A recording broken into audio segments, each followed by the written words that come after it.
तर जय महाराष्ट्र पब्लिक। तर आज जल्लोष झालाच पाहिजे, आपला इंडिया जिंकलेला आहे ते पण तिसरी ट्रॉफी। तर असा कोणता देश नाही का तो 3 ट्रॉफ्या जिंकलेला चॅम्पियन ट्रॉफीचा। तर इंडिया पहिला देश आहे तो 3 ट्रॉफ्या जिंकलाय सलग।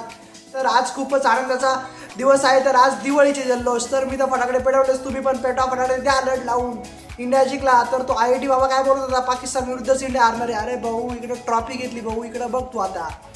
तर इंडिया जिंकलेला आहे। तर रोहित शर्माने मस्तपैकी 76 रन केले। मला वाटलं होतं रोहित शर्माचं शतक वगैरे होईल, बट मस्त खेळला रोहित शर्मा, एकदा एकच नंबर खेळला। टीमला सगळ्यात मोठी भीती म्हणजे रचिन रवींद्र आणि विल्यमसन, कारण मागच्या मॅचमध्ये शतक लावलं होतं त्यांनी, म्हणून म्हटलं ते आउट होते की नाही। बट आपला कुलदीप यादव कोणापेक्षा कमी आहे का, 2 विकेटी उडावल्या त्यांनी। कुलदीप यादवने रचिन रवींद्र आणि विल्यमसनला घेतलं, त्यानंतर मॅच एकदम रंगात आली आणि इंडियाला टार्गेट म्हणजे कमी भेटलं। तर इंडियाला कितीचं टार्गेट भेटलं, 251 रन झाले त्यांची, इंडियाला 252चं टार्गेट भेटलं। त्यानंतर अय्यर आउट झाला, अय्यर म्हटलं आता काय होतं, अय्यर 48 गेला, तर भारी खेळला अय्यर, 2 रनवरून 50 हुकली, बट जाऊ द्या। त्यानंतर बापूनी जेव्हा 6 लावायचं चालू केलं, एकदम मॅच रंगात आली, म्हटलं आता इंडिया जिंकणारच आहे। तर पहिल्यापासून माहितीच होतं इंडिया जिंकणार आहे। तर IIT बाबा काय म्हणायचं सुरुवातीला, तिथंच पाकिस्तान विरुद्ध इंडिया हारणार आहे। अरे भाऊ तुला काय आता काय तो जुना इंडिया वाटतोय का, अरे हा नवा इंडिया आहे, रोहित शर्माची टीम आहे, रोहित शर्माचा इंडिया हा।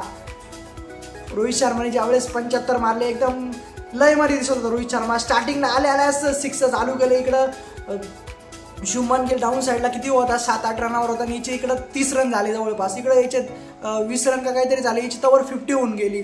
तर फायनली 2002 मध्ये इंडिया जिंकला, त्यानंतर 2013 मध्ये, आणि आता फायनली 2025 मध्ये इंडिया परत जिंकलेला आहे, आणि 2024 मध्ये आत्ताच ट्रॉफी घेतली ती रोहित शर्मानी। तर दुसरी ट्रॉफी परत लोडिंगला, लगेच दुसरी ट्रॉफी ही।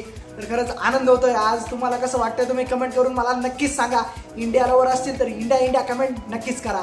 तर खूपच भारी मॅच झाली, आणि तुम्हाला जर ही मॅच आवडली असेल तर आपल्या चॅनलला नक्की सबस्क्राईब करा। हा व्हिडिओ बनवायचा उद्देश एवढाच की कारण आपला इंडिया जिंकलाय, आनंद ह्याच गोष्टी होतो की आपला भारत देश आज जिंकलेला आहे। तर जल्लोष झालाच पाहिजे। आणि IIT बाबा काय म्हणायचं त्यावेळेस, इंडिया वर्सेस पाकिस्तानच्या मॅचलाच म्हणायचा की इंडिया हारणार आहे। अरे भाऊ एवढ्या लाखो जणांचा आशीर्वाद आहे इंडियाला, एवढे महाराष्ट्रात किती फॅन्स आहे, महाराष्ट्रात जगभरात इंडियाचे फॅन्स आहे। आता दुबईमध्ये मॅच झाली, जास्त करून इंडियाचेच प्लेयर दिसत होते, जर्सी आपली ब्ल्यू कलरची दिसत होती, पूर्ण ब्ल्यू कलर। आणि कमेंटमध्ये नक्की राईट करा हा व्हिडिओ तुम्हाला कसा वाटला। तर चला मित्रांनो, भेटू नेक्स्ट व्हिडिओमध्ये, काय मस्त राहा।